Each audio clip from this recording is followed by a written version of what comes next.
The Carpathian mountain range spans 209,000 square kilometres in a great arc across Central and Eastern Europe. Cradled beneath its jagged peaks and hidden among trackless miles of forest is perhaps the world's only surviving medieval landscape. Formed at the same time as the Alps, much of this great range straddles the area of modern-day Romania known as Transylvania. It's a place of myth and legend, a land where the distant howl of the wolf still chills the night air, where bears sharpen their claws on towering pines and lynx prowl ghost-like among the sullen crags. Carpathia is truly vast. Almost the same size as Britain, it constitutes the largest tract of unfragmented forest left in Central Europe, and is home to the world's greatest concentration of brown bears and 45% of Europe's big carnivores. Their presence helps to preserve one of our most abundant ecosystems. I'll be travelling to the very heart of this breathtaking region in an attempt to uncover the history, the culture and the wildlife of what is Europe's last untamed wilderness. My journey will take me through the foothills, where ancient villages survive practically unchanged, despite Romania's stampede towards modernisation. I'll be exploring the forests and mountains beyond, as we go in search of the European brown bear, and find out why this elusive species is so vital to the survival of the environment. On my way, I'll be meeting a dedicated group of individuals, whose passion for this area is helping to redefine its importance as one of the great surviving wonders of the natural world. These include a Transylvanian count who is working to conserve some of the most ancient of Carpathia's medieval villages, and His Royal Highness Prince Charles, who can trace his ancestry back to Romania's dark and distant past. The genealogy shows that I'm descended from Vlad the Impaler, you see. So I do have a bit of a stake in the country. As it were. With its deep gorges, cliffs and windswept bluffs, Carpathia is a popular destination for lovers of adventure sports. People come here from all over the world to rock climb, kayak and get back to nature. But for many Romanians whose parents were herded into cities by the communist regime, the mountains offer something far deeper, a chance to reconnect with their rural heritage.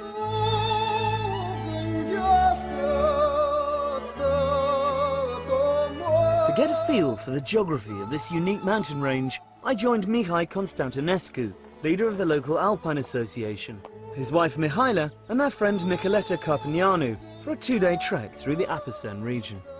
Yeah, finally. Thank you. Yeah, these roads are a bit labyrinthine. You must get used with this. Hi. Nicoleta. Hi. So where exactly are we going? They will going to have around 15 kilometers. Yeah. We'll set the tent tonight, and tomorrow we'll do the rest of the trip, and finally we'll reach the daffodil fields. That is very spectacular, and we have to be there because now they are fully bloomed. At their very best. Yes. You see, that's the traditional way of harvesting the woods. Yeah. They are using horses for that, to carry the woods. Yeah. And this would be This is wood for will the be firewood, used, isn't yes, it? For the exactly. oven. Yeah. Will be used for fire. As you head up into the hills, the terrain rapidly grows wilder and the forest closes in around you. This is a world so ancient and unspoilt that our presence feels as ephemeral as the footprints we leave behind us. All my life, I've dreamt about visiting the Transylvanian wilds, but where Bram Stoker describes a sinister and haunted landscape, instead you find yourself in a world more redolent of Tolkien. This is actually the longest cave in Trascou Mountains. It has more than 2 kilometers of caves and galleries. So this great chasm is a system that goes right back through the mountain. Yes, it's going through the mountain. You can actually go and get out on the other side. You can see the place where the water goes in, and it pops up here. This tributary, though, is part of the Ariash river system. Yes, exactly. And the gorge that we're about to walk to is the next door valley, I presume. Yes, it's a parallel valley to this. It's like several hours of walking. Well, lead on. Okay.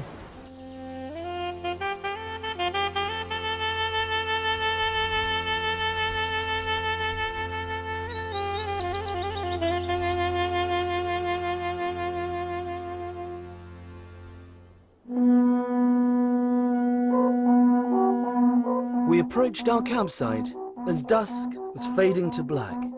A fire was already lit and a local troupe of travelling minstrels were practising for next week's big daffodil festival at nearby Negrilliasa. This is a traditional pursuit for Romanians at weekends in this area. They come camping. It's one of the big things you do here. That's right. I think we're very lucky we got such beautiful countryside here, and most people appreciate that, so they come here weekends, also summer holidays. They usually get a tent and their backpacks and they go in the middle of the mountain, so you have to carry everything with you. Including your musical instruments.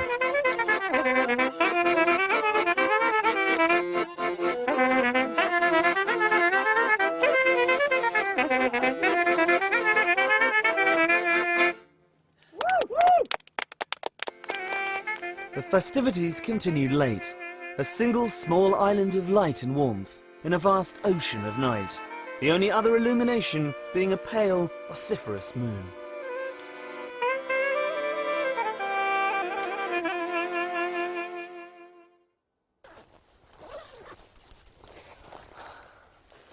Check the coast is clear for bears. Morning in the mountains. I haven't seen it yet. This is my first view of it properly because we arrived in the middle of the night. It's paradise. These high alpine meadows, the smell of the juniper bushes, the light. Just can't beat it.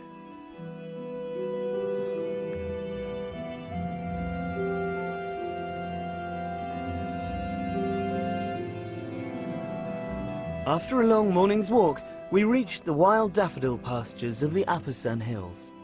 And although the festival was due to be held the following week, the ground was already a carpet of white. Well, I'm so glad we've finally made it. It's taken us, Yes. what, 2 days, 50k, thereabouts. And here we are finally. Yeah, nice place to come to. What an amazing place to Yes. come to. It's truly wonderful. Thank you so much. My pleasure, Being my anytime. guide. I think we should sit down and just take it all in. Enjoy the view.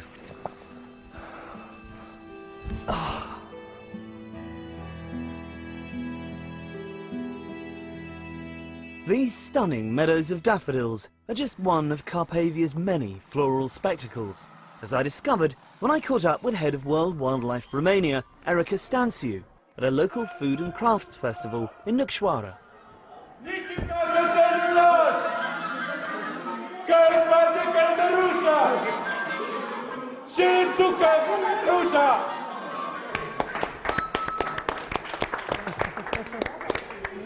Erica, hi. Hi, thank you. Nice to see you. What a wonderful spectacle. Is this a regular occasion? Well, it's becoming regular. It is an old tradition that stopped during the communist times, and now it is being renewed. And the local people, including children, are very, very happy to do this and very Absolutely. proud. And these are all the local crafts, are they? Yes, these are all local people coming together to have fun and do some work as well. So this is a traditional social event, if you like, a social It's a social club. Exactly. Why are the Carpathians so important, so unique? Well, because we still have large areas of wilderness, which means very well balanced ecosystems with the whole array of habitats and species that were naturally here and still naturally are here with the natural processes still happening. Because this is really unchanged from the way it was 1,000 years ago.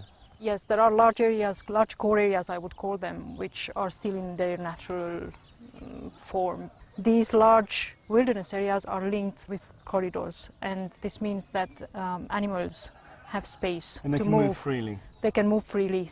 Why is that so important? It's vital. It is vital, especially for some of the species like the large carnivores that need large spaces to survive. Presumably you get inbreeding. Otherwise, there will be inbreeding. Otherwise, the whole population will be disappearing, if you like, Right. because they need space to live. These are large animals that need large areas to feed on, and it's crucial for them to have these corridors between the wilderness areas. So you have a lot of cuckoos around here. Yes, and many other species of birds. We have many wonderful species of flora, fields of daffodil, of wild daffodils and wild orchids and many, many other species which are very different from one season to the other. In May now and in June, up in the alpine areas, you can see wonderful gardens of wildflowers. Inhospitable though the Carpathians often are, people have been living here for millennia, and the mountains around Alasdair de Monte conceal something extraordinary.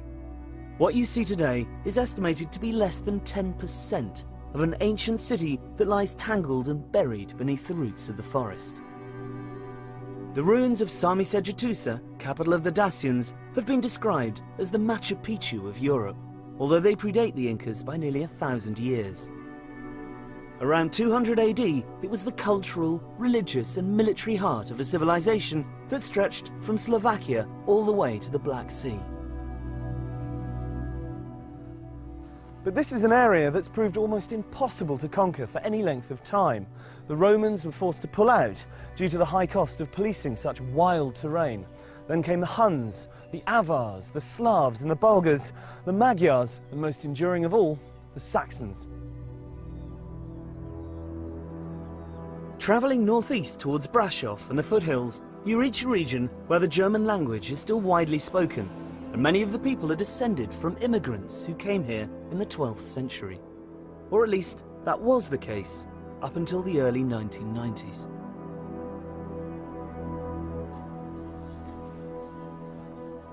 This is an all too common sight these days. Empty houses, derelict village halls, crumbling churches. And while the younger generations spurn the peasant lifestyle for the draw of the big city, a far larger problem faces areas like this one.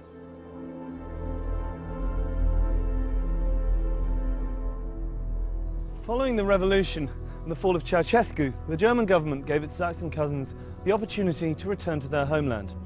Faced with the choice between continued hardship, poverty and political instability, or the chance of a new life in the West, many families literally upped sticks, leaving everything behind them.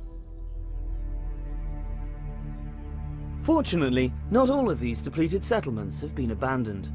Aside from a growing Romani population who have moved in to take advantage of the free housing, there is still a stalwart Saxon contingent who have stayed on and are attempting to inject new life into what is a vital part of Romania's cultural identity.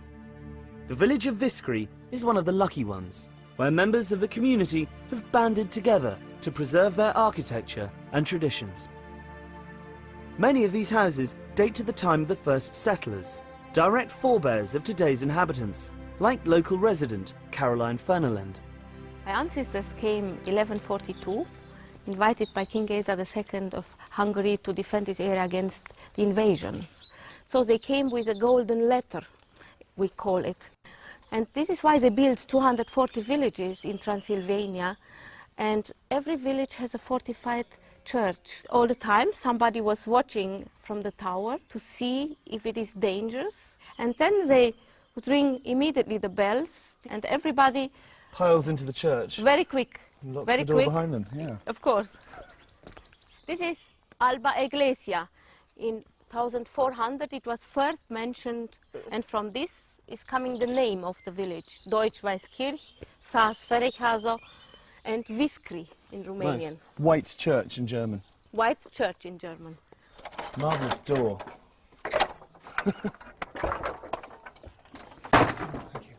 It is a very simple church, and our daughter, she finds some rules from 1640, how the community was organized and what they have been allowed to do and what not. For example, if somebody during the service was snoring and your second neighbor would hear you, you have to pay a fine.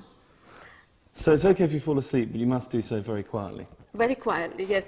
And presumably there was a pecking order in terms of where people sat in the church. Yes, this we are respecting also today, even if we are 8, 9 people. For example, the young ladies, they sit in the back, and when you get older, you move more in the front. After 80-year-old, you have to sit here close to the angel of death.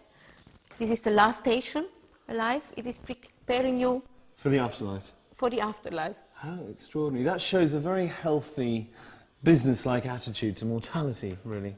Look at this. It is unbelievable. It's just so big, you can see it. I mean, all the tiles, all the beams, all the way up the structure inside the tower.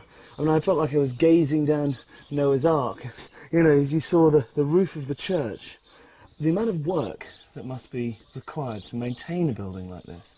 Community has done this when it was needed. This is why they have not built something new here. They only maintained the church and the towers how they have been always. Ceausescu, in '88, he proposed that 8,000 villages like this to be destroyed in Romania, to destroy our identity. This was his goal. And now Viscri and other villages are listed, recognized by World Heritage, UNESCO. It's so lucky he was deposed in the nick of time, I think. When I'm here, I feel that I'm the richest person from this world. And if you are here in the evenings and hear these birds and insects singing, I really think it is wonderful, and all stress from the day is gone. Disappears. Yes, I think gazing out from this balcony has to be qualified as a form of meditation, really. It is, and I'm very grateful that I'm allowed to live here and now in this democracy. Journey across thousands of years of Polish history, from the birth of the nation around 750 BC to present-day Warsaw. Join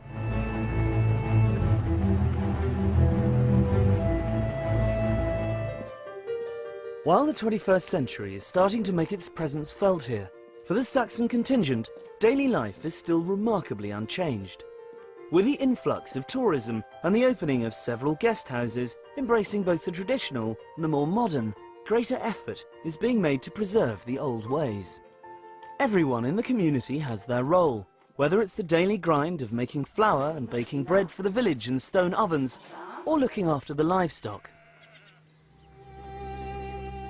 When you live this close to the Carpathians, one of the more full-time jobs is tending the sheep. Accompanied by their packs of ferocious Heinz 57 guard dogs, these shepherds have to spend nights sleeping out on the hills to protect their flocks from the constant threat of large carnivores.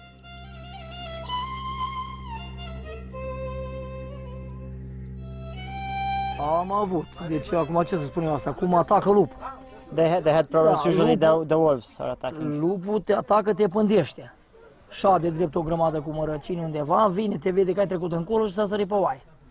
Does he ever get scared? Because presumably if he catches a wolf attacking a sheep, he's got to go out there and try and bash it over the head with his shepherd's crook.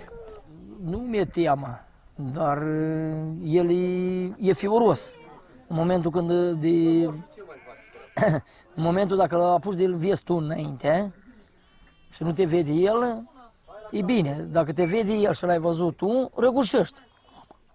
Nu mai poți răi, gata. Would he rather there were no wolves, or is 1 or 2 sheep a year an acceptable loss to have large carnivores living in Romania? Deci să nu ai pierdere, pagubă. Dar să fie urși lupi. Poți să fie urși lupi, dar să nu ai pagubă. Every day, Stelaka and his colleagues drive their flock for miles across the open pasture. And most exhausting of all, as I found out, they also need to milk each sheep by hand, twice.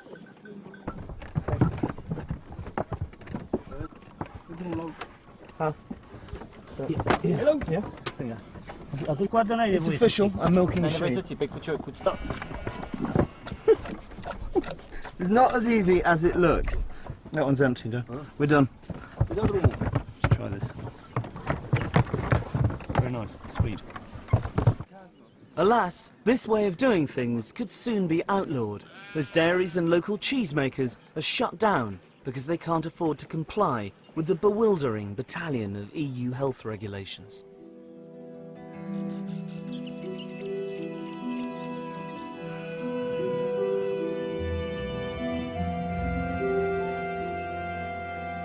One organisation that is striving to prevent this from happening is ADEPT, a charity that maintains local methods of farming and living off the land are essential for the survival of a rich and varied ecosystem.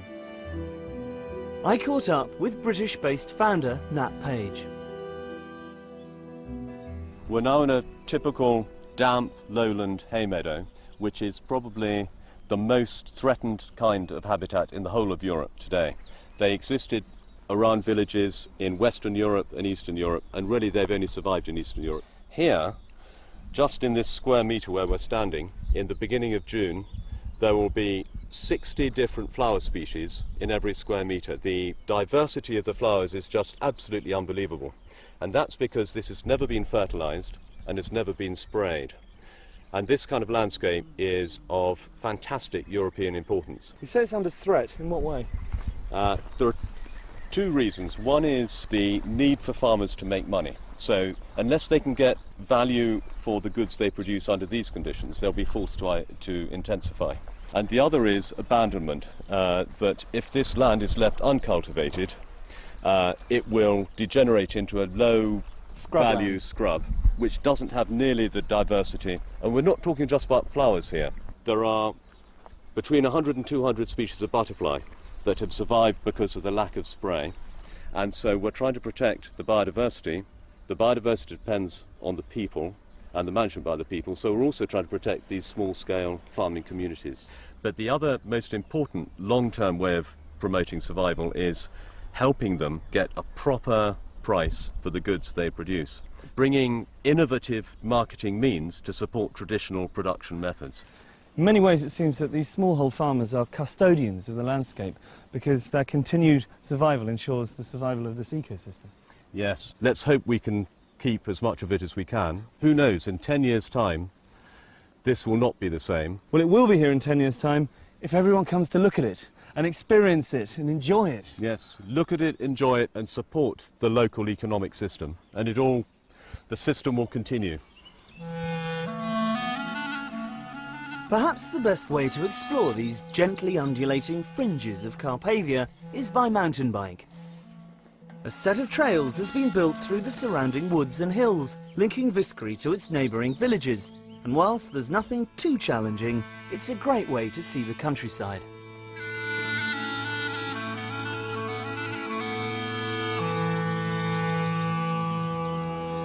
I arrived back to the village at dusk, in time to witness one of the most iconic spectacles of rural Transylvanian life. Early each morning, the cattle, individually owned by members of the village, take themselves out to pasture. In the evening, they unerringly manage to find their way back again. For anybody who thinks cows aren't intelligent, have a look at this. They know exactly where they're going, they don't need to be told, they just peel off into their respective homes.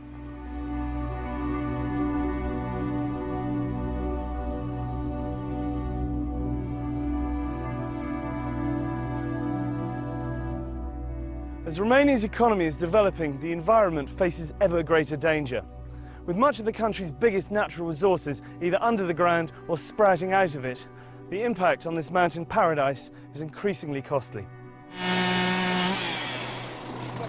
This is one of thousands of illegal logging operations that are taking place as I speak in the mountains of forest of this area. Look at this tree, you can count the rings. It's over 100 years old. It's not even selective. Well, it's selective in as much as they take the largest and the oldest trees, cart them off. It's a tragedy. Deforestation is the greatest threat facing this wilderness. As far as the government is concerned and the people who have been restituted land here, Carpathia's main value lies in its prime timber and mineral deposits. For a country struggling to catch up with the rest of Europe, this region is, literally in some cases, a gold mine. Insufficient resources to police such a huge area and a reluctance to do so makes it almost impossible to prevent such wide-scale clear felling. On top of this, the absence of planning laws is giving rise to a spate of new and often ill-conceived developments, like environmentally damaging ski resorts, hastily built to take advantage of the influx of foreign tourists.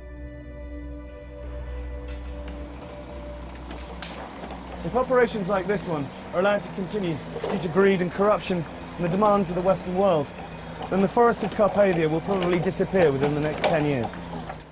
But with Romania still such a poor country, it's hard to argue that they shouldn't be allowed to exploit their natural resources to improve quality of life. I've come to the frontier of the forest near Zarand with friend and environmental activist Radu Mott to visit one of the last people whose existence remains untouched by the wheels of progress. What a glorious place to live, but how isolated. We're here to meet a woman called Varvara, who's been living on top of this mountain all her life. Her husband died 24 years ago. She's got no running water, she's got no electricity, and no one around her for miles. It's a tough life. It's a tough life indeed. Bună ziua! Bună ziua! Ce mai faceți? Ia, treaba și cu greu. La Charlie, mulți ani, la mulți ani. How does she survive up here? She has some cows, but nobody will buy the milk anymore. So she gets no income, No income whatsoever. You have problems with wolves here as well, obviously. Da, frică, nu, ce să The faci? wolves killed a dog last autumn. The wild boars is destroying the crops. And she's got no one else to protect her if they come, you know. Just the dogs. They don't look very fierce, I have to be honest. So she purely subsists off the vegetables she grows and from the milk and the livestock. Exactly. And water, what does she do for water? I can't see any springs around here. De unde vă aduceți apa? De pot din pădure de jos. There's a spring down in the forest. How does she get it up here? Am mai dus cu vatra, dar nu mai pot, numai cu sticlele duc. She's carrying plastic bottles full of water because she cannot carry the buckets anymore. Well, there are 2 buckets there. Why don't we go and fill them up for her? Cu astea cărați apa. Da. Vă ajutăm noi să le... Ok, let's do it. Dacă vrea. Okay, back in a minute. I'm not surprised she's scared of coming down to get water in the woods when she's had a dog being killed outside her very door, you know. The wolves attacking one of her dogs while she was probably in the house. I'm sure she's afraid, but Romania, it's known for this tradition of coexistence between people and large carnivores. And this is a particularly important section of the Carpathians. This corridor connects a separate population of brown bears in Apuseni Mountains in central Carpathian with the main population from southern Carpathians. Large carnivores can exist in Europe without acceptance of local people. There is motorway planning to be built further south that will completely block. Well, they're not going to be able to get across, so... Exactly, without effective mitigation solution. It cuts that migratory route straight in half. Exactly, it will be a total barrier for wildlife. Well, here's the spring. I see what she means. It's a long way to come, isn't it? Yes, it is. Especially if you need a glass of water in the middle of the night and you hear the howling of the wolves outside. I presume that this is scooping out the water. Yeah. Right.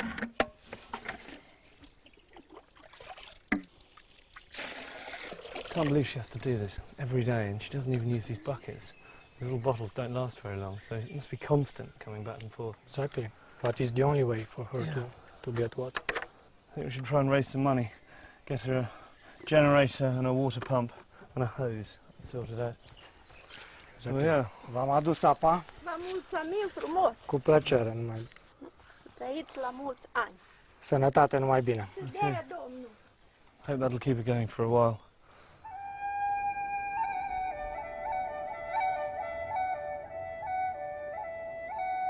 It is remarkable that so much of Romania's natural forest survived communism, a fact that can be partly ascribed to what has ironically become a right-wing pursuit: hunting. One reason the Carpathians are still home to big predators is because Ceausescu forbade hunting by ordinary citizens, according the European brown bear total protection in order to have exclusive access to trophies in the late 1970s. Today, Romania is home to over 5,000, around half of Europe's total bear population. One man working tirelessly to ensure their survival is naturalist Christoph Promberger. I joined him on one of his regular trips to monitor bear numbers in the forests north of Brasov. The wilderness really needs large carnivores because they keep the whole system in balance. They keep the ungulates under a certain threshold, so the forest can regrow, and when the forest can regrow, all the other species, the birds can live and so on. So the large carnivores are really important to keep everything alive. By ungulates, you mean herbivores? You mean the deer? Red deer, the roe deer, to some degree, wild boar, the chamois in the higher elevations. For example, you know, if you don't have wolves, then the chamois will go down in the forest, and then in winter, and then they can eat a lot of the young trees. But if the wolves are there, the chamois, they stay high up, and then they don't damage the forest. They protect the trees, they protect the forest from being overgrazed. Exactly. The wolves and the bears and the lynx, they're on top of the food chain, so they control everything which is under them. When they control the ungulates, like the deer controls something below them, and so on. The whole chain keeps going. But if the wolves and the bears and the lynx are gone, then everything gets out of balance. I can't believe how many lorries there are. This is such a common sight on these sort of roads. You just see one every 2 or 3 minutes, it seems to me. It's terrible, yes. I mean, they're taking so much more out than they should, or that they could take out. It's absolutely not sustainable. Why is it so important to preserve these forests? I mean, Romania is a poor country, and wood is one of its greatest resources. Well, that's true. We don't need the wilderness, but we don't need St. Paul's Cathedral, we don't need football, we don't need any of these things, but still we want to have them. And we are just one out of hundreds and thousands and millions of species, and they all have the same right to exist, and they need this wilderness. So we cannot just come and say we destroy it all. That's just, we can't do that.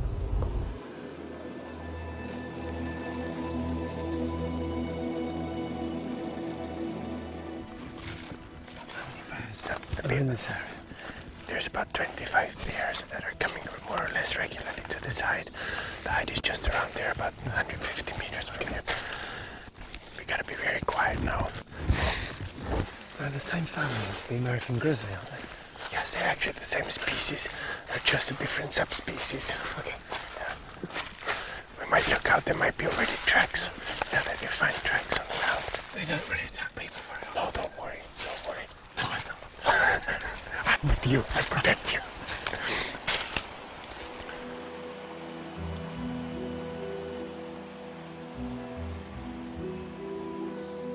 This hide was used by trophy hunters who would lay down food and sit in comfort, waiting for bears to wander into their sights. An iron frame was employed to measure the size of prospective targets. Haunches of meat were hoisted, and bears tall enough to reach them were deemed fair game.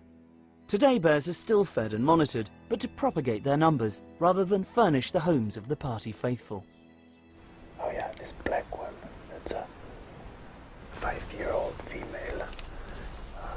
She's not coming very often, but I've seen her here before. It's amazing just to see bears so close. It's absolutely amazing. What is it? It's not even 30 meters, isn't it? I know. They probably smell us, so they know that there's somebody here. But if we're quiet and if we don't do any fast movements, they will tolerate us here. Okay. Is that meat down the far end there? Because it looks like she's sniffing around there. Yes, that is the leftovers from the slaughterhouse. They came word and brought about a week ago a truck full of that stuff here. Mainly sheep guts and the sheep heads. Do they prefer that to the muesli? Well, of course the meat is very protein rich, so they prefer meat, but it starts to get a bit smelly, so I think pretty soon they won't. I can smell a bit of it. I think pretty soon they won't touch it anymore. The cubs? Yeah, oh yeah, that's a mother with 3 cubs of the year. They were born in January. Oh, look at that. The first time this year that they come out here. Yes, they never get to. No, she was very careful with them so far. So that's the first time that they're here. Wow, so this really is a special occasion. Fantastic. Oh, how big are they? 15 kilos now. Tiny. Yeah, that's so cute. They're everyone. Look at that. No one hanging off. It's trying to hang on. I imagine you never get bored of this. No. You come in almost every day, don't you? You can sit here every evening. There's every evening something else happening. I can watch this forever. Really good. As well as his environmental work, Christoph and his wife Barbara run an eco-lodge, which offers guided excursions to the bear hide, as well as kayaking trips. Their riding school, Equus Silvana, lays on equestrian breaks, where guests can spend days galloping through fenceless wilderness.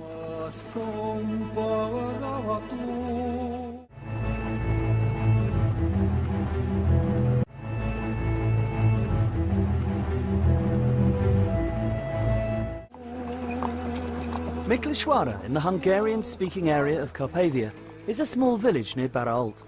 I've come here to meet Transylvanian Count Tibor Kalnoky, who is transforming the local community by converting disused homes into traditional guest houses and offering visitors the chance to step back in time. Tibor, hi. Welcome, Charlie. Good to see you. This is the most impressive hunting lodge. Yes, it's 500 years old and it's been abandoned for the last 50 or 60 years, and we're now starting slowly, one step after the other, to restore it. There must be a huge amount involved in restoring a place of this size. Yes, first a lot of research to see how it has been before, and then the techniques, the old techniques, have to be used. So it's quite a big job. So you're doing everything in the traditional way? By hand. By hand. How many buildings have you got in the village? In this village there are 6 houses with barns and all the other buildings around it, and then the manor with its domain. So it's if we take the buildings themselves, it's something like a dozen of So you're buildings. creating quite a space for people to come and stay and experience the village life here. I know this is just open pasture, but it does feel like we're in some great park. Yes, these wonderful trees, which are hundreds of years old, have been giving shade to the cattle, and that's why they're here. They're here, and they're mostly oak, it seems to me. Mostly oak, and some of them are over 500 years old. Tell me the history of your village. I mean, your family have been associated with this area for nearly 1,000 years, haven't they? Well, the village itself is the oldest of the whole region, of the Sekla land, as we call our region, which is populated by the Seklas. And it's going to have its 800th anniversary this year. The family is slightly younger. They came only 40 years later, so it's something like 760 years now. A relative newcomer. Yes, absolutely. And you were living in exile for quite some time during Ceausescu's reign. Yes. You then got the go-ahead to come back. Exactly. How So was that? I was raised mainly in France because my grandfather had already to leave just before the Second World War, actually, as an anti-fascist. Poor man, he was anti-fascist and anti-communist and was born in 1900, so he had a difficult life. He was ahead of his time. Yes. I came back in the 90s and started to sue the state for illegal expropriation, and I won some of the cases, but we don't have enough land to make a living from. So we decided to live from tourism, because it's the ideal way also to support the villagers themselves. For example, in our guest houses we employ more people than we have beds, and we're very popular within the village, because the way we employ people allows them to keep their farms. If they would go to the city, they would have to give up their farms and their way of living. Exactly. So this is just the right way for them to earn an extra living, but to keep their own lifestyle. And not compromise that. Exactly. Do you think that this wonderful way of life, do you think it's doomed? Is it inevitable that it will die out? I hope not. You know, I've seen in America and already in England also reenactments of, in open-air museums. People get dressed and then they reenact ways of life they think it might have been 100 years earlier. Well, here this is not necessary yet, because it's still happening. But it is so important to keep it going, because once we lose it, it'll be lost. Gone forever. Gone forever. The next morning, Tibor and I took a trip to the even more remote village of Zalampatak, where he's been working closely with His Royal Highness the Prince of Wales to restore several properties as examples of how rural tourism can benefit local communities without impacting on the environment. One thing about Romania that I always find surprising is you drive down these roads in the middle of nowhere and you come to these little pockets of civilization. And then you have something like this. And you have something like this at the end of it. Have a look at the main house. We have 3 rooms here. Been quite some painstaking work restoring all this furniture. And your carpenters did the veneers and did all of this? Yes, and the polishing and the upholstery and everything. And even these electrical fittings had to be restored. And the paintings? Paintings, most of the paintings have been hand-picked by HRH.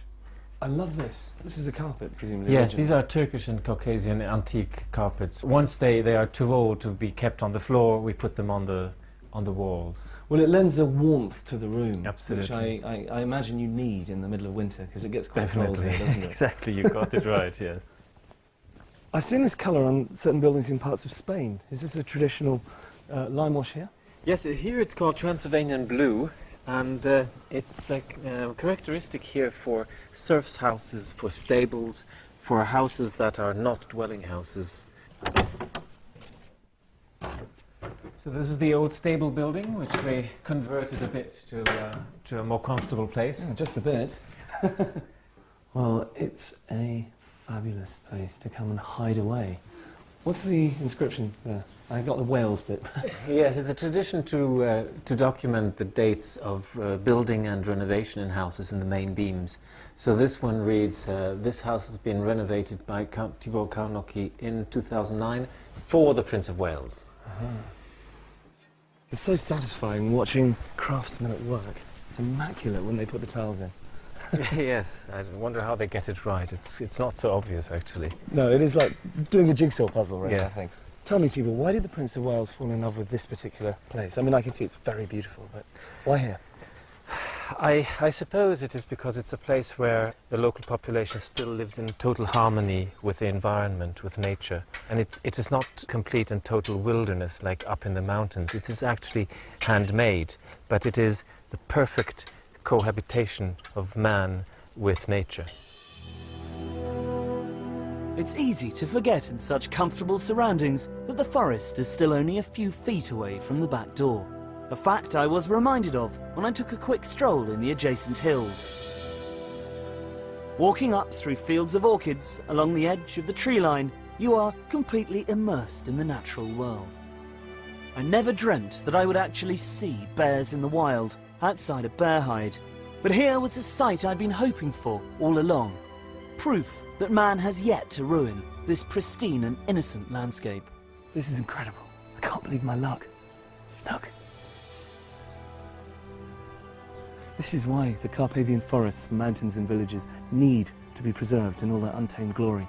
Not just for the benefit of future generations, but to ensure the survival of Europe's most endangered carnivores.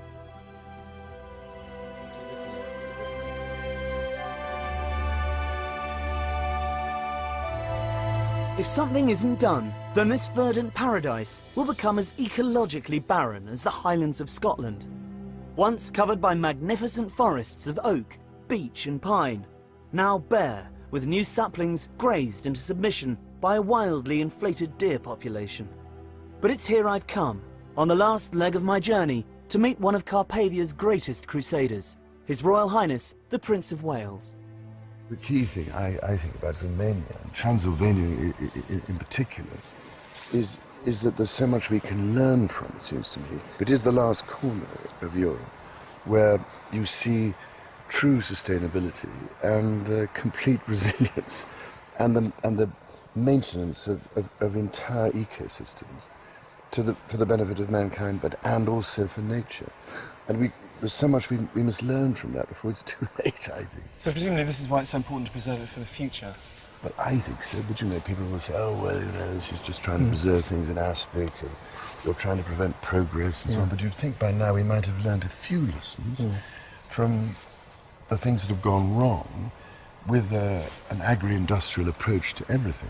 Because the great thing, it seems to me, about Transylvania is the combination of natural ecosystems, the forests and the agricultural areas, together with the human cultural systems. And it's this extraordinarily unique, integrated relationship which is of such huge importance. Once you pull it all apart, you're left with something which can just be exploited without being treated in a sustainable way, if you see what I mean. Because if you cut down great swathes of the Carpathian natural forest, you're actually destroying one of nature's great services to the rest of mankind in terms of carbon sequestration. Given the fact that the rise of industry and agriculture has led to the almost total destruction of the Great Forest of Caledon here in Scotland, do you think that there's a way of stopping the same thing from happening in Romania? Well, we should be clever enough, wouldn't you think, by now, and wise enough to We'd hope.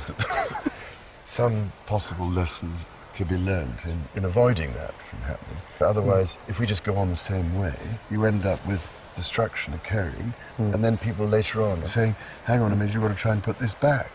What is the point of running into the proverbial brick wall, this time of such a painful sort, that by the time we realize that we have to redesign our food systems and put nature back at the heart of the whole process in order to provide us with what we take for granted, how are we going to be able to put it back? Yeah. So I think Transylvania is an absolutely key issue that has to be addressed. What do you love the most about Romania? It's the timelessness of it, which is so remarkable. And almost out of some of those stories one used to read as a child, it's quite remarkable. People are yearning for that sense of belonging and identity and meaning. And we have to rediscover some of these aspects of the way we produce food and live with and maintain and give back to nature if we are to make sure this whole system continues. And that's why human cultural systems matter, because they're intimately linked to that aspect of nature. It's in us, but we've somehow denied it and thrown it away and said it doesn't matter, it doesn't exist, it's irrelevant. It isn't irrelevant. Nourishes the soul and the heart, absolutely. That's what Romania does for you.